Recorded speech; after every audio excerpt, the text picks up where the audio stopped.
fois que tous les géotextiles ont été remis et qu'on avait fini le bois, on s'est attaqué au gravier. Et c'était plutôt chouette à faire. On s'est bien amusé. Et c'était pas hyper long, on s'attendait à ce que ce soit beaucoup plus long. Mais bon, voilà, on a bien profité parce que vraiment début avril, il faisait super beau. On le voit là au grand soleil, on avait vraiment chaud. On voit que papa est en t-shirt, moi je suis en pull assez léger. Et avec les graviers comme ça, faire ça, c'était vraiment agréable. Et alors, c'était hyper satisfaisant parce que ça allait assez vite. Donc vraiment hyper agréable. Et alors, là, c'était la dernière allée enfin l'avant-dernière allée qu'on avait faite. J'ai pas filmé tout le processus parce que bon, ça allait être un peu long. Mais cette allée-là était un peu moins large et donc elle était un peu plus rapide à faire. Et on voit à droite que sur l'arche, il y a déjà toutes les bordures qui sont mises avec les toiles de paillage là, où là on compte mettre des copeaux pour éviter en fait qu'il y ait de l'herbe qui pousse au pied des vignes pour que les plantes puissent mieux pousser. Et puis là, c'était au niveau des dernières allées où on mettait les cailloux. Il nous en reste encore, qu'on rajoutera dans les allées où il faut, et aussi dans les aromatiques. Ici, à l'heure où je fais cette voix off, enfin, papa est en train de retirer les mauvaises herbes et de mettre en place comment ça s'appelle? Les dalles de béton pour qu'on ait un petit parterre avec des fraisiers. Et en plus, que les aromatiques soient prêtes, quoi.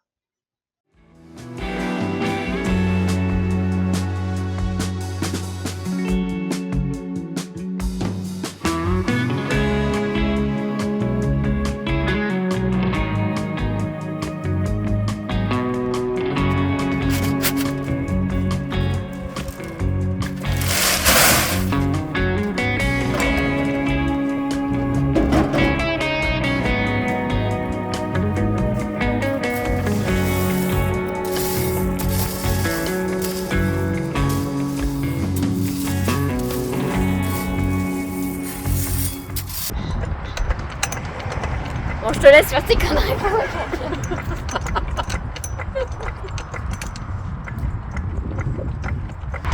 C'est dur faire l'équilibre. Quoi? Attention. 1, 2, 3. Ah, ça t'est raté là. Yeah. Voilà. J'ai plein de trucs dans mes cheveux, je viens de tondre tout le jardin, enfin tout, les petits trucs. J'ai une tête un peu de folle, mais on a fini de mettre tous les graviers dans les bacs, enfin pas dans les bacs, je suis crevée, pas dans les bacs mais dans les allées. Mais bon, il nous reste encore un tas, mais on va les mettre dans les aromatiques. Attends, moi je vais m'occuper de récolter les premières aromatiques de l'année, qui sont juste là. Tac tac.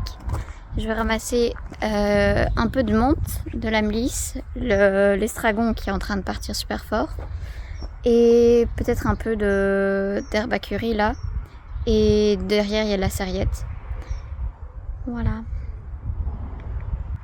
Je me suis aussi occupée de tout le tas, il y avait tout un tas de briques juste là, et je déplaçais juste là, parce qu'en fait là on va mettre encore tous les graviers. Et donc il y avait il y avait toutes les briques à enlever. Et alors ici, tout là, on va mettre un géotextile. Tout ici, hop, là aussi dans les allées. Et en fait tout là. Et on va laisser une petite bande là pour mettre des fleurs ou quoi. Donc voilà un petit peu. Et le potager qui est tout beau maintenant avec tous les graviers. Ça rend vraiment super bien. Donc on est trop contents. Je me souviens quand au mois de février, là, je m'occupais de retirer tout le compost. Enfin, pas le compost, mais les copeaux. Et en fait, là, il nous en reste encore. Et ce qui est là, ce sera pour là. Et alors, s'il y en a encore des trucs en trop, on en remettra ici, dans les allées. Donc voilà. Et ça élargit super fort les allées, c'est trop stylé. Et on a l'impression que ce soit rempli quand même, parce que bon là c'est un peu vide. Par contre là on voit tous les framboisiers et tout qui sont nouveaux en feuilles. Tout le jardin qui est beau. Et alors le grand cerisier, trop beau. Et alors dernier petit truc, ici en fait on a prévu de faire une allée de fraises. Et donc papa a mis toute une toile de paillage là. Hop. tout du long. Et bon, comme on vient de tondre, il y a des trucs partout. Mais bon, voilà un petit peu l'état du jardin et tout qui est en feuilles et en fleurs. C'est trop beau.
Je me suis lancée dans la confection d'un herbier.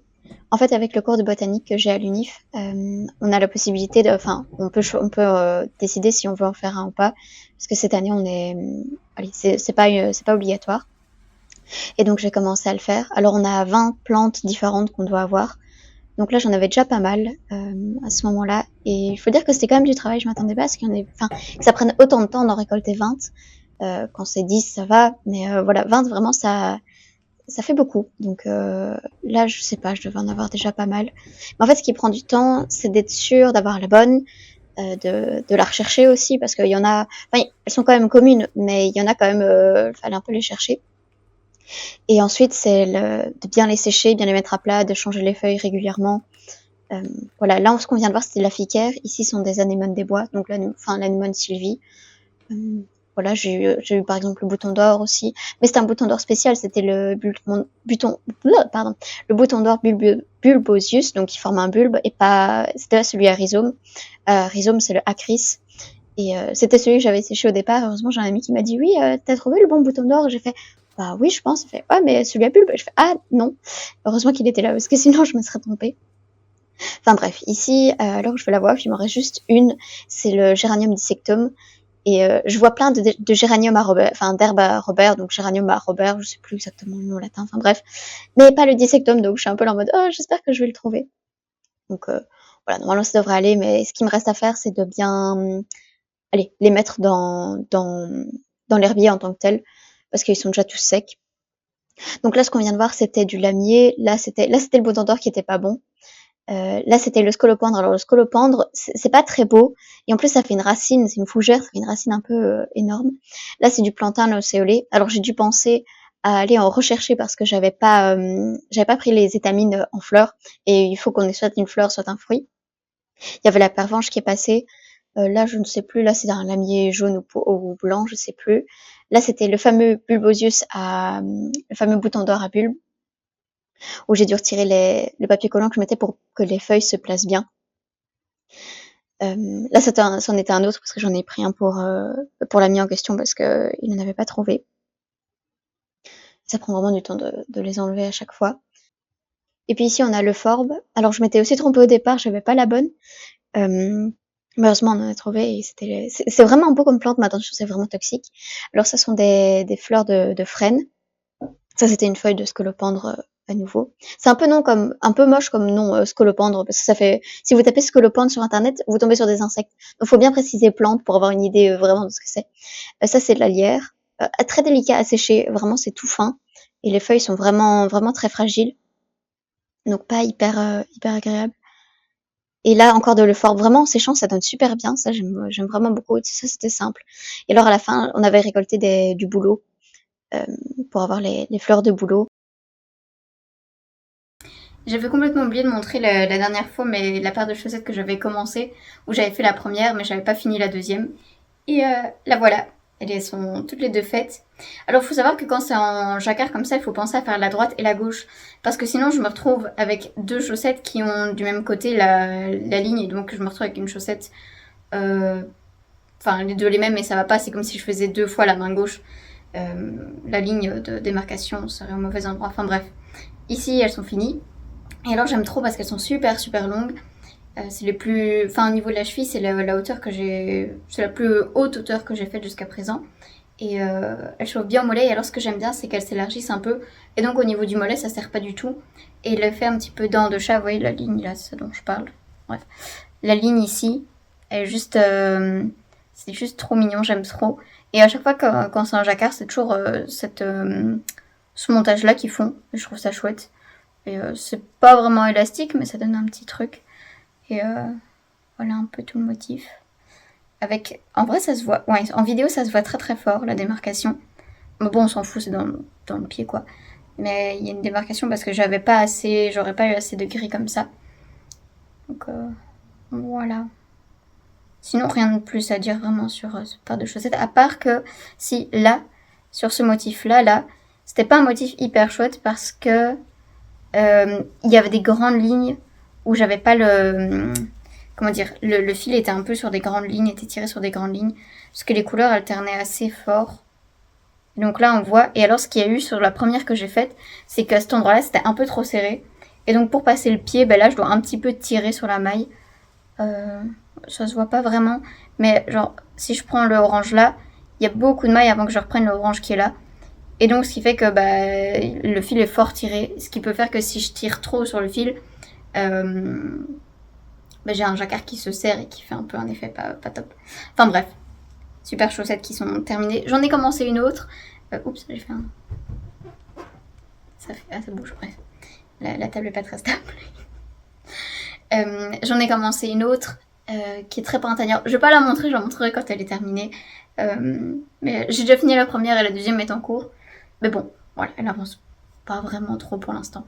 Et en parlant d'autres tricots, j'en ai pas commencé, à part cette chaussette là, j'en ai pas commencé d'autres. Il y a juste le pull que je fais pour ma soeur, les 2 manches sont terminées. Mais je me suis dit que j'allais le montrer quand il était tout fini, ce qui sera bientôt, pas ce mois-ci mais le mois prochain, parce que étant donné que je suis en blocus, il avance bien pendant mes heures d'études. Donc voilà, vu que c'est juste du jersey pour l'instant, enfin c'est les côtes, mais je fais les côtes du bas, et je suis en train d'étudier pendant que je fais mes petites côtes. Et en plus ça avance lentement parce que c'est vraiment le corps. Et je sais pas il y a combien de mailles. Mais étant donné que c'est des côtes et qu'il y a 400 mailles peut-être, le temps que je fasse un rang, voilà, vu que j'en faire 20, j'ai du temps avant que ce soit fini.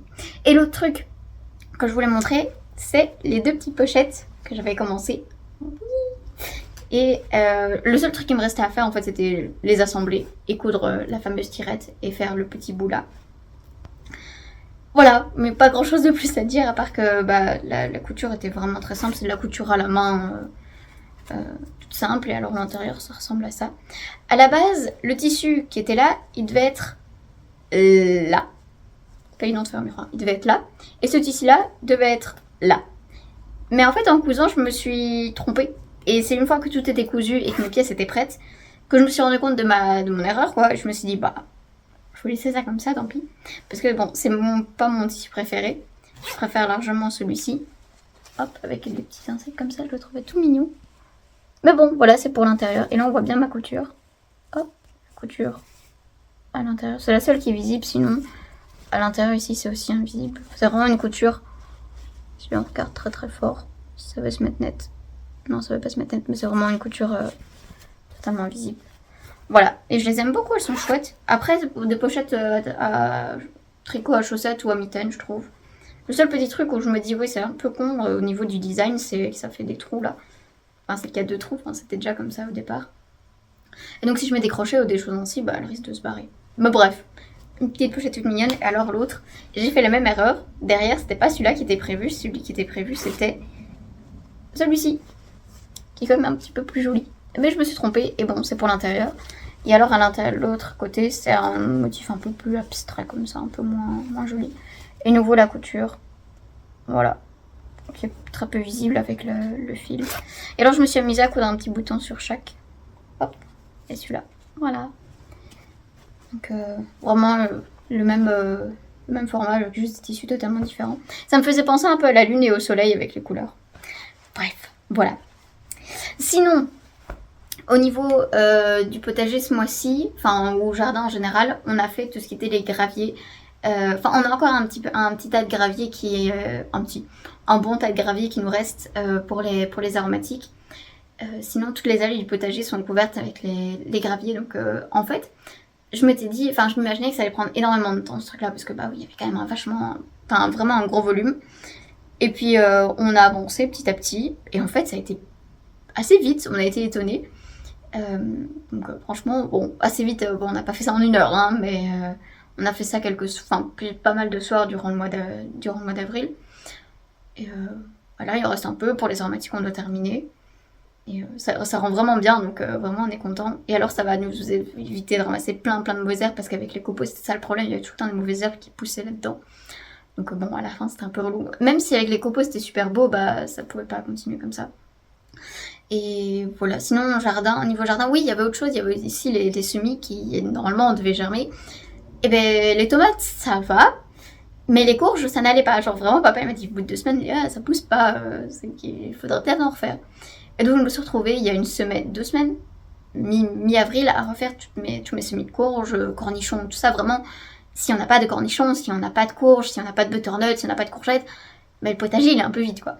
Et donc ce que j'ai fait, vu que c'était des vieilles graines qui datent du premier potager, donc il y a plus de 4 ans, enfin certaines du moins, et dès qu'ils dataient de l'ENPC, donc j'ai vraiment pas compris, enfin bref. Je me suis dit, bon, on va assurer le coup, on va en mettre plein.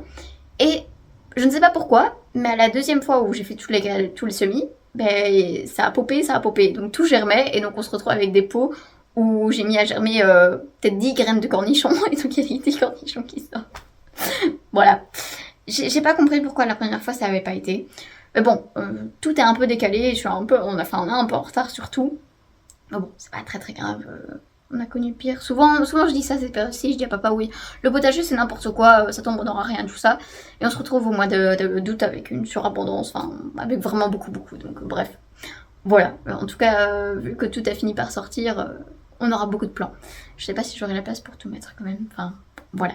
Donc ça c'est quand même chouette que ça soit sorti, parce que bah, je te dis, bah, si mes petites courges ne poussent pas, je vais être triste. Mais bon, ça va, ça pousse.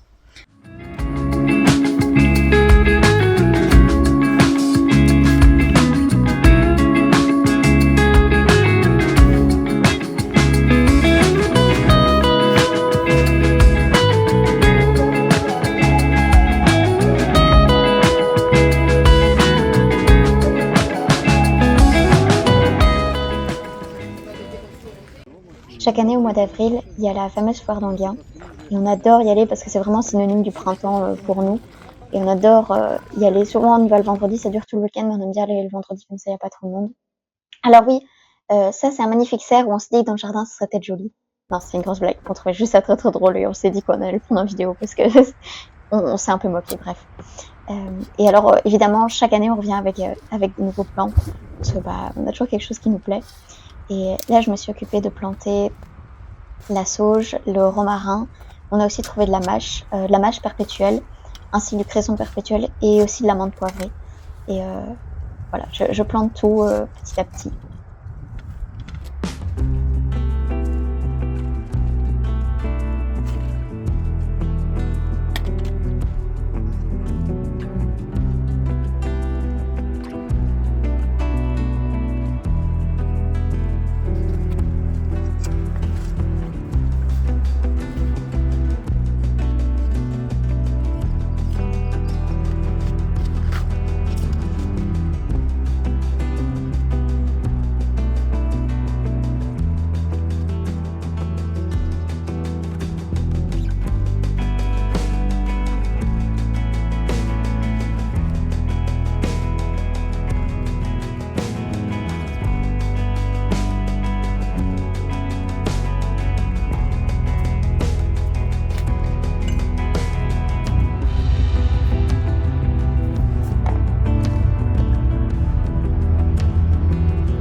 Et c'est sur cette dernière séquence que la vidéo se termine tout doucement.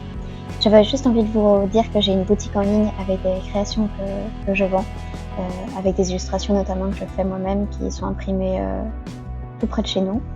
Et aussi des couronnes de fleurs avec les fleurs qui sont du potager. Donc si vous appréciez ce que je fais, n'hésitez pas à aller jeter un petit coup d'œil et à laisser un petit commentaire aussi, ça fait toujours plaisir. Donc voilà, j'espère que ça vous aura plu et on se donne rendez-vous au mois de mai. À bientôt!